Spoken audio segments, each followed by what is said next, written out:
this is Fred and Harry Easton, my brother Harry, and we're working on Real Dreams, coming at you once again.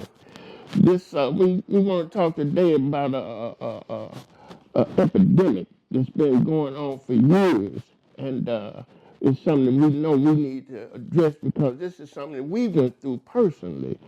And well, I want you to kind of start this off about we're talking about the use of drugs and how the effects that using drugs had on us. Okay, Fred, I want to start off letting you know addiction is powerful. I mean, Right. powerful, man. When I first time I used some drugs, is because it told me that it'll help me with a woman. Help you how? It'll prolong my stay. Oh, okay. It prolonged my stay. So I did that the first time, and it did exactly that. Right. I was there for a while. And it happened for 3 or 4 times. You know, I can't really say how long it lasted. But one day, I decided I didn't need her no more What you mean? because drugs seem like when I have her, it takes away my feeling for my drugs. So, And so I prefer the drugs rather than her. so drugs became more powerful, more important Really, man. than the woman. And the woman initially is the reason why you even started using drugs in the first place. Right, right. So now I want to tell you all the changes I went through in the process of using drugs. First of all, I was getting a little money, so I felt it wasn't no problem. You know, I was using a couple times a day. Oh, you started off using a couple times One a day? time, but I'm talking about, I'm processing. I started off with one, it happened. But as I went on, I had to get 2. But the one, I could handle it, look like, you know. And at that time, drugs were real cheap, you know. So I used drugs and I started doing that. And, you know, I didn't want no job because drugs had me wanting to enjoy life. I thought, man, that drugs had me feeling good, man. So you say you didn't want no job. So how was you getting your money to use the drugs? Well, I was hustling, Fred. Hustling, you know, doing illegal stuff. Okay. You know, because that's really the way my folks had been for a while. Even before I started using drugs, my folks was on doing some wrong to get some money. Right, okay. Because I wanted plenty of money so that I had something for the women, have something to put them nice clothes on, you know. Right. And stuff, and I wanted a car, you know, it's all them things, man. Right, But right. at the time, a car wasn't important because I was so young when I started, you know. I was about 14 years old, man. So you started using when you was 14. And we're talking about heroin now. No, I'm talking about heroin too now. But When did you first start using? I was about 17, 18. No, I'm talking about Heroin. what drug did you first initially start using? Robitussin. Robitussin and cough syrup. That was Yeah. yeah. That had a big effect on our community. You know, the Robitussin, because a lot of people that started off drinking Robitussin, it get high, make you feel kind of groovy and stuff like that. That was like it was more acceptable. And then a lot of people in our community started off like that. And then the Robitussin was taken away, and it wasn't as available as it was initially. And then that's when a lot of people turned to using heroin. Yeah, well, Fred, you know, when you out here, you get a little money, and you get high, and you won't wear nice clothes, you won't take the woman and do this and that. But I found out a lot of things started becoming secondary. It wasn't first no more, you know. Right. Man, drugs had me so bad, man, that I would like to get up in the morning and get high. Right. Then I found myself up in the afternoon wanting to get high. In the evening, I want to get high. I used to like to go to the movies. When I go to a movie, man, it got to the point they say, hey man, did you see that where this dude did this or that? And I'd be the knowledge through the movie. Oh, wow. I haven't really saw the movie, so I can't explain none of the movie to him. So you didn't pay to get in and see the movie? Paid again, got a woman with me. Yeah, but you didn't nod it off Yeah, during the I movie. know. And she had to tell me, don't you remember that? I said, baby, that ain't even important, you know. So not only that, you didn't pay for the movie, you paid to get the woman in the movie with you, a woman that you don't want to touch now because you want to make sure you don't mess up your high. Right. Well, see, the woman, I was on the thing where I want my woman to look good, not that we was compatible. I just want her to look good, you know. Right. And so, but them drugs had me, man, where I didn't function on compatibility. I functioned on availability, you know. And how fine she was, and she liked the way I looked, the way I dressed, the way I functioned, you know. But at the same time, I'm telling you, man, I would get high, and I started looking like I wanted some more, and some more, and some more. I'm gonna kind of jump around because I want to tell you different episodes of how this drug did me. Right. I can recall one time, man, that I needed some drugs so bad. And back then, you know, you could pawn shoes, suits, and all type of items. You go in the pawn shop and pawn them. And so I used to buy my stuff so that they could be able to be pawned if I needed the money. Your shoes and your coats, suits and stuff. Suits and all that, man. You know, I remember one time I went into a pawn shop and pawned my shoes off my feet. Came out the pawn shop barefooted in my socks and wasn't ashamed. Wow.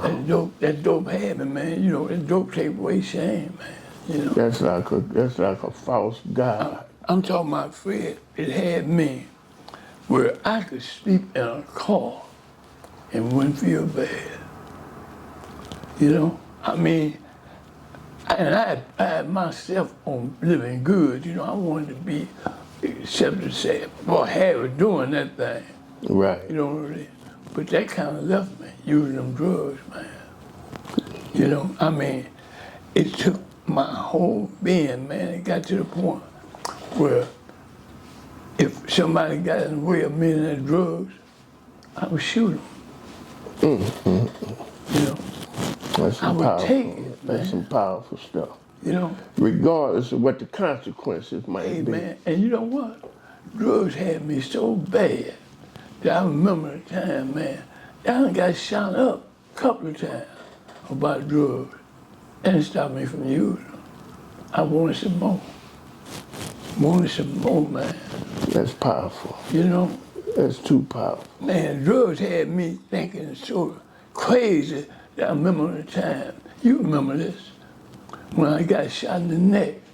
Yeah, you know, I remember that. My woman's mama shot me in the neck. And they took me to the hospital and said, Harry, if you cough, you'll die. That's what the doctor said. That's what the doctors did. Right. If you cough, you'll die. But they had me so sedated with drugs Right. that I didn't cough. Right. But you know, as soon as I got to the hospital, first thing I went and got was some heroin. I know, because we went together. Right. Yeah. Right. So you see how drugs it did me, man. It made me misuse myself. I remember my mama used to look at me and say, Harry, what are you doing to yourself? I said, oh, Mama, I'm good. You know, I tried to put for it. Harry, you're not good. I remember right before my mama died, man. I thought that she would look at me and say, Harry, you all right, because I drive a new car. I'm sitting up there with a pocket full of money and stuff like that. Jewelry and all of that Jewelry, stuff. had jewelry on, Yeah. all that. You remember? I remember. Well, what she said to you? She said, Harry, I can see in your eyes you ain't right. You ain't doing right. I said, Mama, what you mean? Harry, I can see you. Boy, you mine. I know you ain't right. She knew you. You thought you was shining. You thought you was doing good, looking good. I didn't know, man, that my eyes gave me away, man. You know. Yeah, your everything. But see, we got into it. I started using drugs for different reasons from you, but it all boils down to the same thing because, and I think I had talked to a little bit about this before, but I was kind of like I was a leader in a lot of ways, but in other words, in some ways I was a follower too. But, and you was using, our brother Joe, he was using. Charles that got killed, he was drinking out Robitussin. So it was the four of us, all three. The three brothers before me all was using some type of drug. And so my thinking was, and then, see, well, first off, my thinking was, oh, I can do that and handle it better than what I see them doing. I can handle that, because I'm Fred, But, and at the same time, I knew that it was some shortcomings I felt like in my personality that after the first time I used it, I realized how the drugs freed me up and allowed me to be able to talk and communicate and connect with people better than what I had been able to do without it. So that was sure enough a calling card for me. I said, man, I could stand up and talk and, whereas before, without using them, I was kind of like an introvert. But so this freed me up and I was able to be an extrovert. I was able to say things and do things that I hadn't been able to do without that. So that was a calling card for me. I mean, I could connect with the girls, with the gals. I could, go to the parties and dance and do this and whatever. But not knowing all the time that the very thing that it empowered me to be able to do. Eventually, the drugs took me to a place where I ain't want to do them things no more. Going to a party, I ain't want to go to no party. For one thing, somebody that I done took some money from might be there. So it's no telling what might come out of that, So it's different, and I brought that up because it's a lot of our listeners that got involved with drugs and using drugs for so many different reasons. And it ain't no one avenue towards this destruction. It's a whole lot of avenues that lead you down this road. But the consequences of whichever avenue you take, the destruction and the consequences all mount up to the same thing, which is destruction, jail, death, unhappiness, being miserable and disappointing your family, not supporting your family, even your kids. It's a whole lot of things that goes into this that irregardless of how you got started. And that's what I kind of want to emphasize. But since you had, described how you got started, I want to make sure that our listeners know that my route was different and their route could very well be different from both of ours, but it don't make no difference how you get started. The main thing is don't get started, because just because you get started, that don't mean that you're gonna be able to sit here like you and me one day and be able to talk about how you got through or how you made it over, because it's a whole lot of them that went through some of the same things that we went through. They ain't even here with us no more. And it ain't because they live no long and happy life and end up dying or natural causes. A lot of them died for a whole lot of different reasons. Some of them got shot, killed, died in prison. A whole lot of, it's a whole lot of stories. Fred, since you said that, I can remember the time I loved drugs. And somebody told me that somebody just died. They had OD. Right. I went down and said, hey man, give me all you got, man. I want that. Talking about the same place where the guy just died. OD, I wanted some of that, man. Right. I want to get high. So Right. OD. You want that same thing that killed him. Yeah. And come to find out, man, The dope wasn't nothing that I bought. But somebody told me they gave him some battery acid. Oh, wow. Because they wanted to kill him. So I thought about, man, you know what? I could have went and bought some battery acid. I wanted some dope so bad that I ain't even asked why he died. I just, he OD? Yeah. Man, I wanted some of that. Yeah, give me some of that, Yeah, I needed some of that. some of that killing I medicine. want all of it, man. Don't sell nobody else than this dope here, boy. I want that dope, man. Oh, Coming man. down, a man died from, you know, and I'm telling you, man, how powerful, because you mentioned jail. I went to jail, and you know, in jail, sometimes you can't get dope like you want, so you build up in your head, I ain't messing around no more. Right. I ain't gonna do this. When I get out, I'm gonna get some more money, and I'm gonna live life wildly. I'm gonna shine this time. Right. Soon as I got out, man, I couldn't get home fast enough.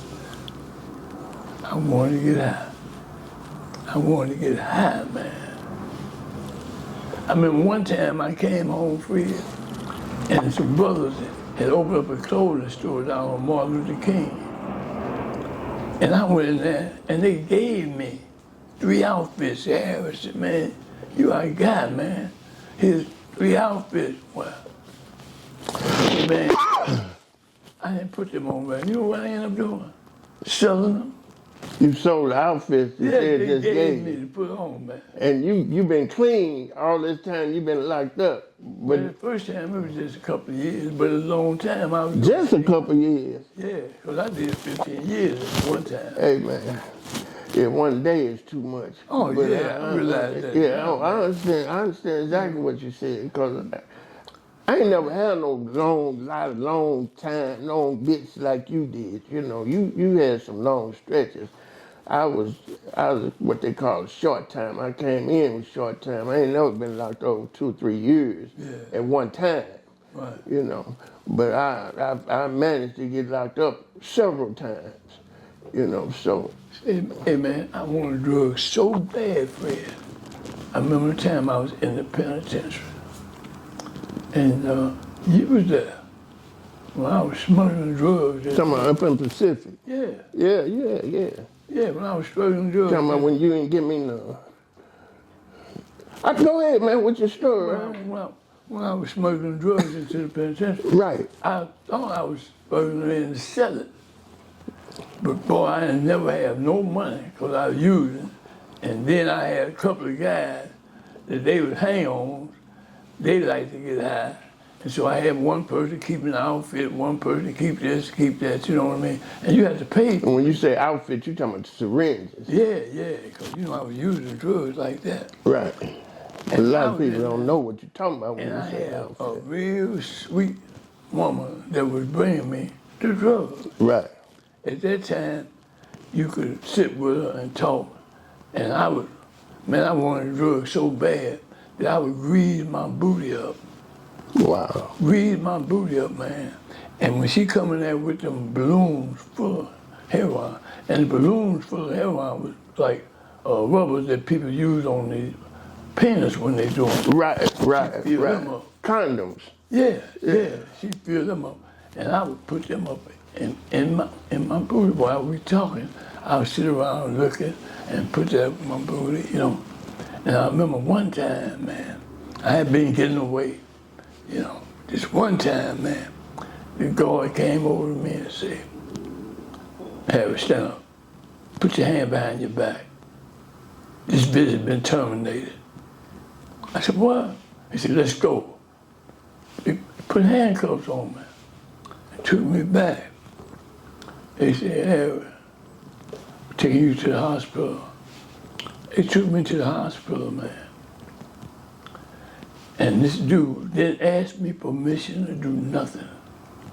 He took his hand, he supposed to be the nurse, and took his hand and went up in my butt and started pulling them balloons out my butt. Hurt me, man, I was crying.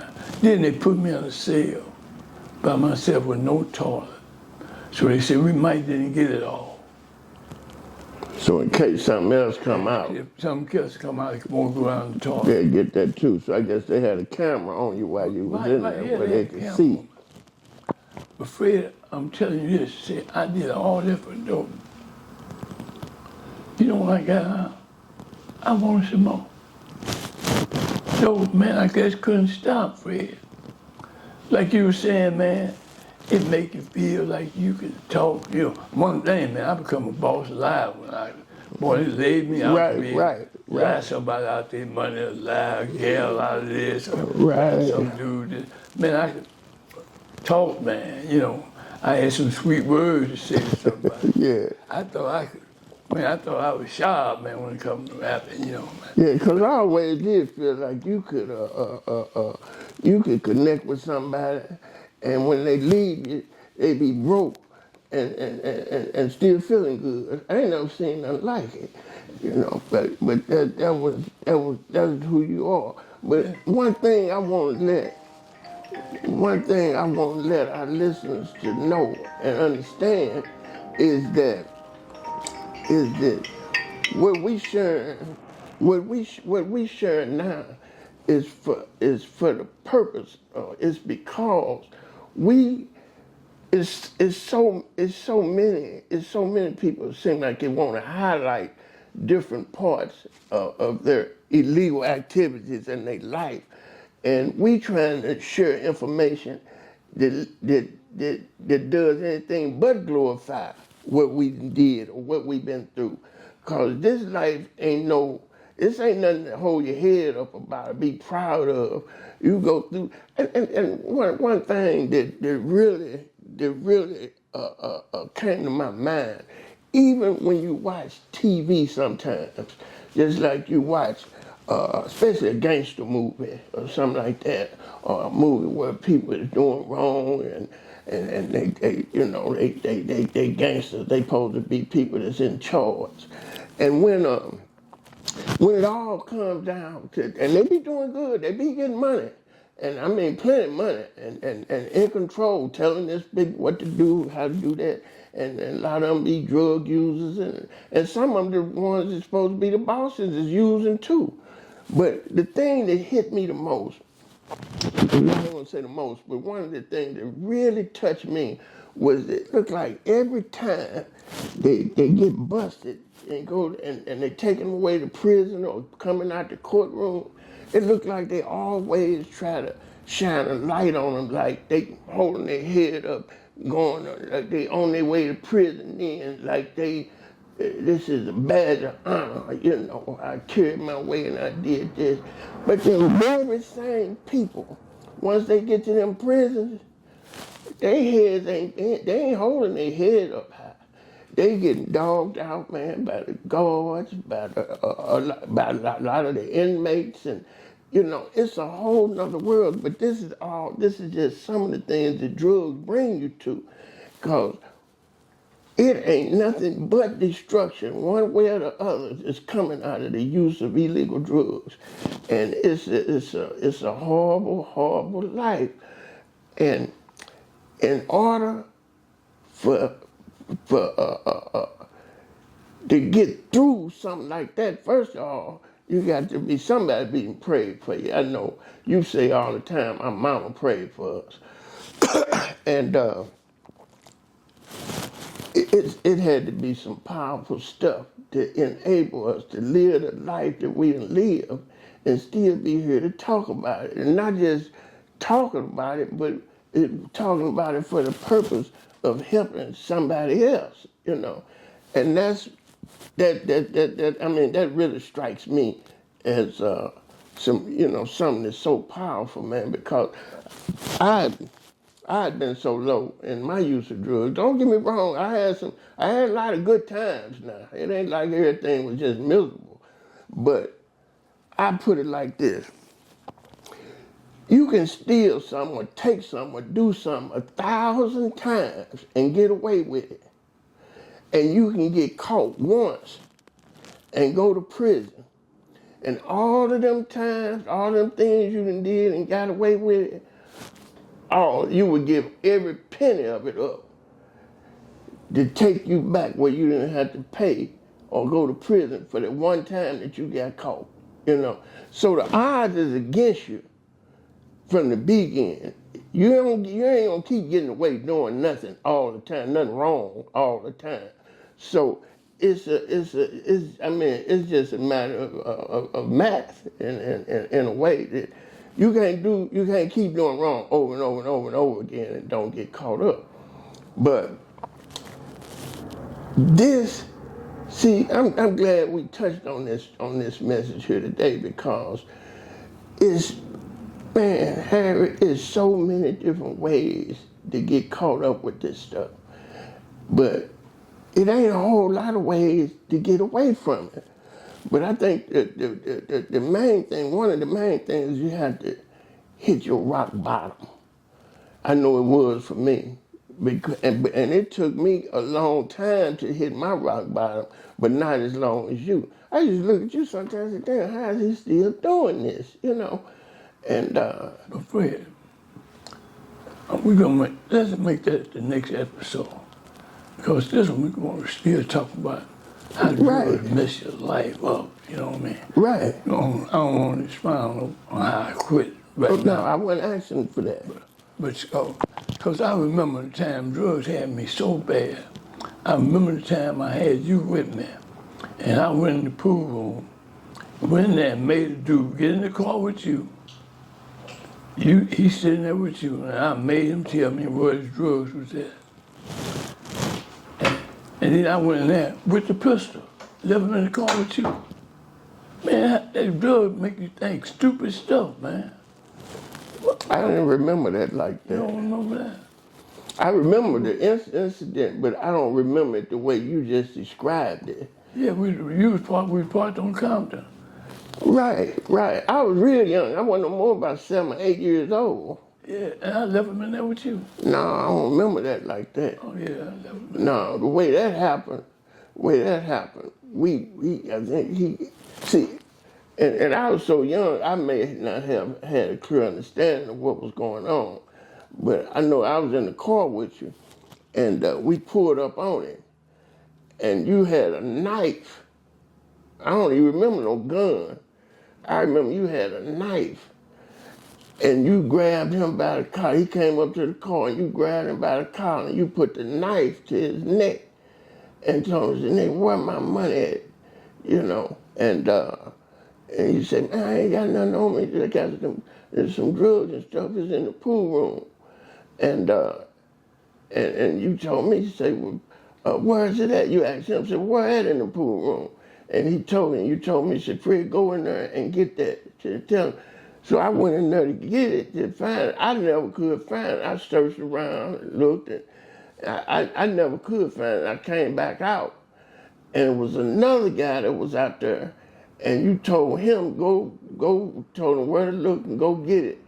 And you told him, say, I'm going to do something for you. And he went in there and got it and came back out. You still had him by the collar with the knife up to his neck. Because that was I remember that well, because that was one of the most traumatic experiences in my life at that age. That's when I was first introduced to drugs. And I wasn't using them, but I saw the effects of it. And I thought you was a hell of a dude for what you did. I said, man, this dude got some heart. He this, he that. This is my big brother, you know. And but yeah, I remember it like it was yesterday, but I don't remember it the way you describe it. And then, you know, but that's the perception too, because what I perceive happened, the way I perceive, may not be exactly how it went. And the way you remember, it could be somewhere in the middle. I'm not sure. I'm not gonna say you wrong, because I mean that's part of that's your story, and I got my story. As a matter of fact, that's one of the things I'm gonna have in my next book that I wrote, because I want to be able to share with the people what I went through. But see, my love for you, I wasn't gonna throw no shade at you. I wanted to make sure that you knew that how I was putting this thing together, putting my story together. If if it meant, you mean so much to me that if it meant me leaving part of my story out to keep from damaging you, that's what I would do. But you said, man, go ahead, tell it all, you know. Oh, yeah. Yeah, but I don't remember that like you just Okay. described it. Well, I might have been faulty. Yeah, you was high too. I wasn't. Yeah, I definitely was high. Yeah, I wasn't high. Yeah, I was definitely high. Yeah, You know. because you was trying to get high some more. Right. I mean, it had me pursuing it, man. I mean, I'm gonna tell you how drugs are, man. Drugs are so powerful that you could want to have a bowel movement. Man, this is one time, man. I go in there and say, I'm gonna have a bowel movement, but I want this take it and Sergeant Jack as soon as I get through. And I get ready to sit down and couldn't hold it. Had to go on jacket. Knowing you ain't gonna be able to use the bathroom. Couldn't use the bathroom. Yeah. But you know what? It didn't make me feel bad. Because I felt so good with them drugs in me. I didn't think about it. I needed to have a bowel movement. You know what I mean? Yeah, that wasn't important. No more, man. I'm telling you, man. Dope is powerful, man. Don't you know, man, that I had to live with somebody else? Yeah, I'm a grown man. 21, 25, 30, 35. I got to live with my mama. I had to have access to her house because I really couldn't afford no house, man. Dope became so passionate with me, man. I had to have that dope at all costs, Fred. All costs, man. And I tell everybody, man, you don't want to live like that. Right. You don't right. want to live like that, man. Because it takes away. You talking about pride. Pride? Ego? Ego. Oh, man. What happened to ego and pride? Oh, man, you don't. I'm telling you, you don't care about no pride. You know? You'll do whatever it takes, man. Dude say, hey, man, I want some cigarettes. You say, I go get them. I remember a time I wouldn't run no errand for nobody. Right. But if he had the dope, I would run the errand. Dope was so powerful, man. I remember a dude was up there saying, I don't sell dope after 12 o'clock. I said, what? I said, man, you Well, he was in the upstairs. in the window. In the window. That's when you That's got one. to wait That till the was. mall. I think that was one of them 3-story buildings up there. Yeah, he was up there. You got to wait till the mall, man. I said, man, if you don't bring that, hey, I'm going to call the police on your ass. He said, man, don't do me like that, Harry. I said, yeah, no, I'm going to call him on your ass. He come down and said, man, don't do me like that no more. He bought the dope down. Yeah, I'm sure.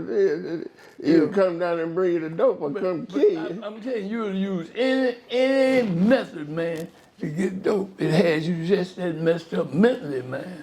Mentally.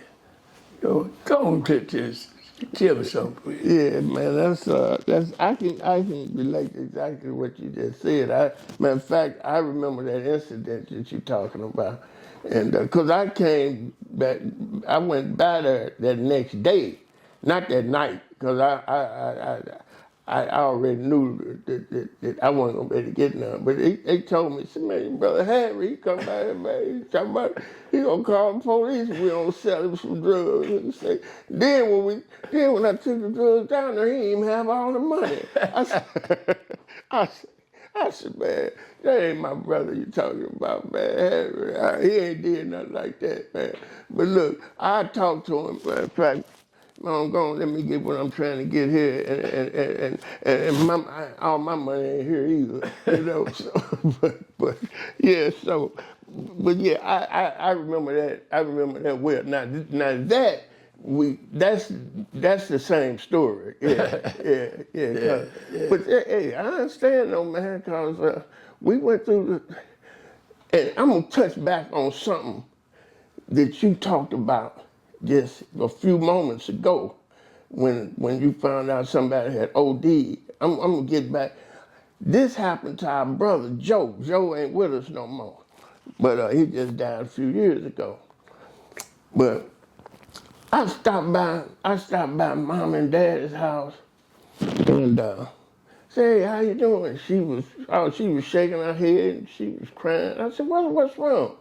She said, Joe, they took him, he in the hospital. I said, what in the hospital? What in the hospital for? She said, I don't know. I think they say he OD'd off of some of them drugs. I said, what hospital he at? And she said, he over at City Hospital. I couldn't wait to get over to City Hospital to see Joe. I had to go find out where he got them drugs from, because I want some of them OD drugs, So I got over there. When I get up, they had big wards. You wasn't in no room. At Homer G, it was a big ward. A whole lot of other patients was in there. So the nurse told me, said, there he is down there. He sleeps. So I got down there. I waited till I kind of, hey, Joe, what's up, man? I touched it. He ain't never respond or nothing like that. Hey, what's up, man? So he still didn't respond. So finally the nurse got out of sight. She had left off the ward. So I started shaking it real hard. Joe. And he still didn't respond. And I was so obsessed with finding out where he got them drugs from. When I looked up, I was up in the bed on top of him, slapping him over and over again with both hands and shaking him. And he found out, he said, on St. Louis Avenue, like that. And then the nurse came and said, what are you doing, mister?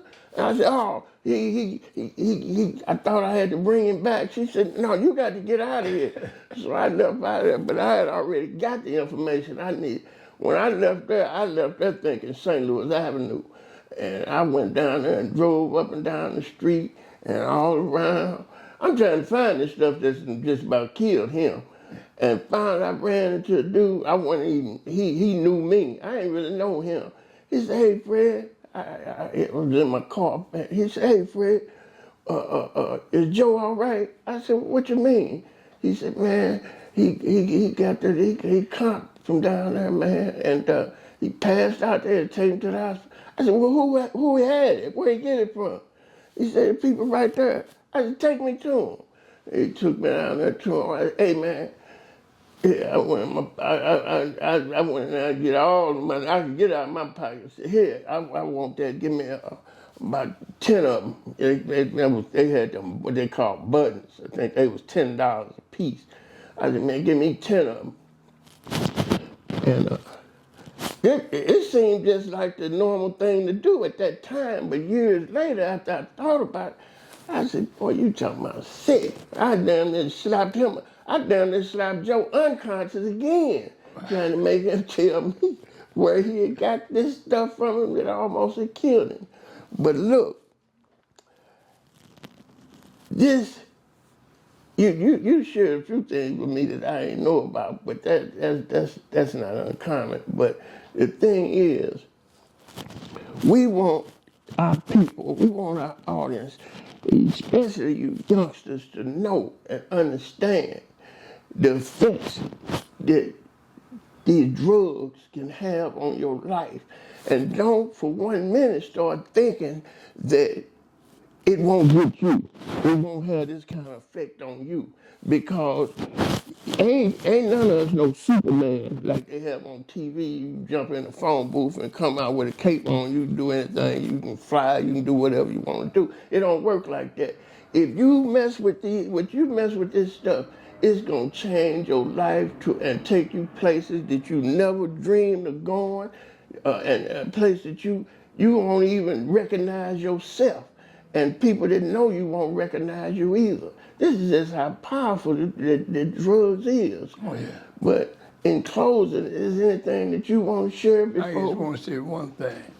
A guy died the other day, Gene Hackman.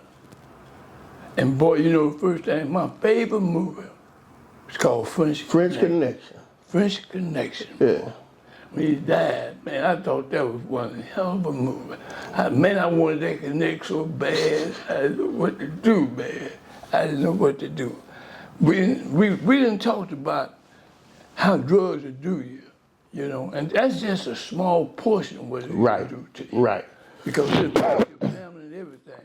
Right. So what we're gonna tell you all to do, tune back in with us. Because we got some more episodes to tell you. Not only did we use drugs, we eventually got off. and how we came through. and how we came through. And this is a message that's got to be shared too, because it ain't just got to, you don't have to just stay stuck where you at. We hoping that you don't ever start using, but for those that have, they need to know too that it's a way out. And this is what we want to share. And matter of fact, the next episode we have, well, it may not be the next episode, but that one of the upcoming episodes, we gonna share with you what it took for us to get away from it, and hopefully it can help somebody out there be able to get away from it too. And with that, we gonna close, and we gonna close with love, and this is word from Harry and Fred, hoping that we all can get better and keep working, and not just on something else, but keep working on yourself. That's the main thing and the best thing that you can ever do. Can't nobody else work on you. You can't work on somebody else. Work on yourself. And with that, Like I said, one thing. one thing. Always remember, our program is called Working on Real Dreams. Working on real dreams. Yeah. And that's what we're doing. Working on Real Dreams. And with that, we'll see you the next time. Thanks for joining us, and we hope that you'll join us again.